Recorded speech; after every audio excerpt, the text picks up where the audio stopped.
मांगीर बाबाच्या बाबतीमध्ये मातंग समाजाने सरकारकडे एक मागणी केलेली आहे. खरं तर मला हा संदर्भ बाहेर आणायचा नव्हता किंवा या संदर्भावरती बोलायचंही नव्हतं, पण सध्या जे म्हणत आहेत की डॉक्टर बाबासाहेब आंबेडकरांना आम्हीही बाप मानतो, त्यांच्यासाठी खरं तर हा संदर्भ आहे की क्रांतीवीर लहुजी साळवे मातंग समाज अभ्यास आयोगाच्या अहवालामध्ये मातंग समाजाने मांगीर बाबाच्या बाबतीमध्ये एक प्रामुख्याने मागणी केलेली आहे.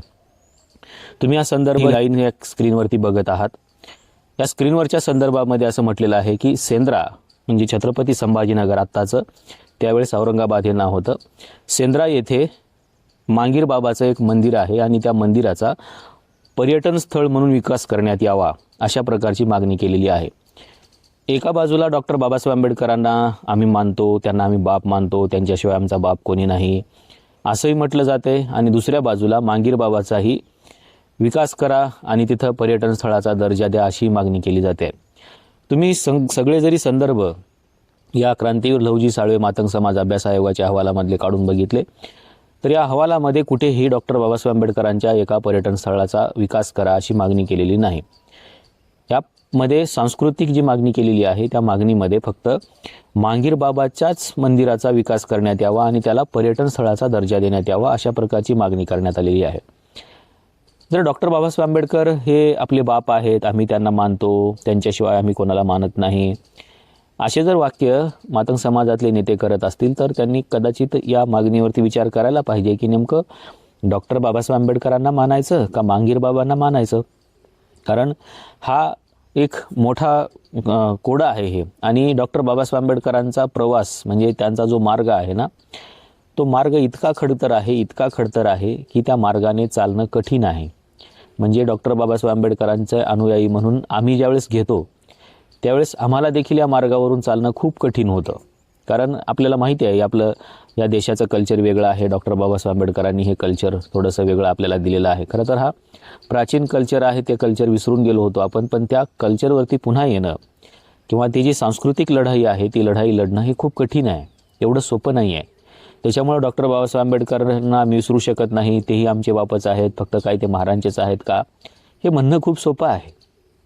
पण त्यांच्या मार्गावर चालणं, त्यांनी जो मार्ग दिलेला आहे तो मार्ग अनुसरणं आणि त्यांनी जे काही या मार्गावर चालण्यासाठी तुमच्या माझ्यासाठी जे तत्त्वज्ञान दिलेलं आहे ते तत्त्वज्ञानाचा अंगीकार करणं हे प्रचंड महाकाय कठीण मार्ग आहे. त्याच्यामुळं एवढं सोपं नाही आहे की एका बाजूला डॉक्टर बाबासाहेब आंबेडकरांनाही मानायचं आणि दुसऱ्या बाजूला मांगीर बाबांनाही मानायचं. त्याच्यामुळं तुम्ही मांगीर बाबांना माना, याच्यामध्ये काहीच विरोध नाही आहे किंवा त्याला कुठल्याही प्रकारची ऑब्जेक्शन देखील नाही आहे.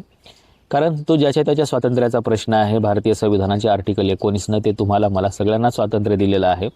त्याच्यामुळं तुम्ही सगळ्यांनी डॉक्टर बाबासाहेब आंबेडकरांच्या मार्गावरती चालावं असा काही प्रश्न नाही आहे, किंवा तुम्ही मांगीर बाबांना मानू नये असाही काही प्रश्न नाही आहे. ज्याला मानायचं आहे त्याला माना, ज्यांच्या मार्गाने चालायचं आहे त्यांच्या मार्गाने चाला, पण दोन्हींचे मार्ग वेगवेगळे आहेत हे अगोदर समजून घ्या.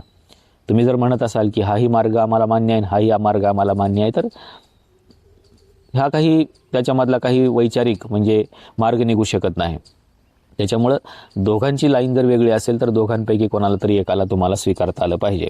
दोन्ही आम्ही घेऊन चालतो म्हणणं म्हणजे खूप कठीण आहे, कारण बाबासाहेबांचा हा मार्गच नाही आहे. त्याच्यामुळं मला माहिती नाही मातंग समाजामधले जे काही लोक आता आरक्षणाच्या उपवर्गीकरणाची मागणी करत आहेत त्यांनी हा अहवाल वाचला असेल. जर वाचला असता तर या मागणीच्या संदर्भामध्येही ते बोलले असते, कारण इतर ज्या काही मागण्या आहेत ना त्या मागण्याच्या संदर्भामध्ये हे काही बोलतच नाही आहेत. किंवा आरक्षणाचं उपवर्गीकरण कसं केलं पाहिजे, संवैधानिक मार्ग काय आहे, क्रांतीवीर लहुजी साळवे मातंग समाज अभ्यास आयोगामध्ये कोणते आकडे दिलेले आहेत. बरं ते सांगतायत की बौद्धांनी आरक्षण खाल्लं, पण त्याचे आकडे या क्रांतीवीर लहुजी साळवे मातंग समाज अभ्यास आयोगाच्या अहवालामध्ये दिलेले आहेत का, याचे कुठलेही संदर्भ ते देत नाही आहेत. काहीतरी वेगळंच चाललं आहे. त्याच्यामुळं आणि ते काही फक्त मातंग समाजाच्या एका बाजूने चाललेलं नाही. मातंग समाजाने जे काही प्रश्न उपस्थित केले त्या प्रश्नाला उत्तर म्हणून ज्या ॲक्शन आलेली आहे त्या ॲक्शनला रिॲक्शन म्हणून बौद्ध समाजाच्या वतीने देखील सोशल मीडियावरती याला उत्तरं दिली जात आहेत. पण मातंग समाजाने जर वैचारिक प्रश्न उपस्थित केला तर त्याला वैचारिकच उत्तर द्यायला लागतील बौद्ध समाजातले लोक. पण त्यांनी जर असे काही प्रश्न उपस्थित केले की ज्याला वैचारिक पातळी सोडून उत्तर द्यावं लागेल तर बौद्ध समाजातले लोक तेही उत्तर देतील. कारण आता कोणी कोणाचं ऐकून घेण्यासारखी परिस्थिती राहिलेली नाही. त्याच्यामुळं ही तेढ जी आहे ही तेढ निर्माण होत चाललेली आहे. काल कोणीतरी साठे नावाच्या एका व्यक्तीने स्टेटमेंट केले भलतंच काहीतरी, त्याची ही रिॲक्शन उमटू शकते. पण ही रिॲक्शन उमटू नये याची काळजी मातंग समाजाने घेतली पाहिजे आणि आपली जी मागणी आहे त्या आपल्या मागणीवरती ठाम असलं पाहिजे. त्याची वैचारिक मांडणी केली पाहिजे.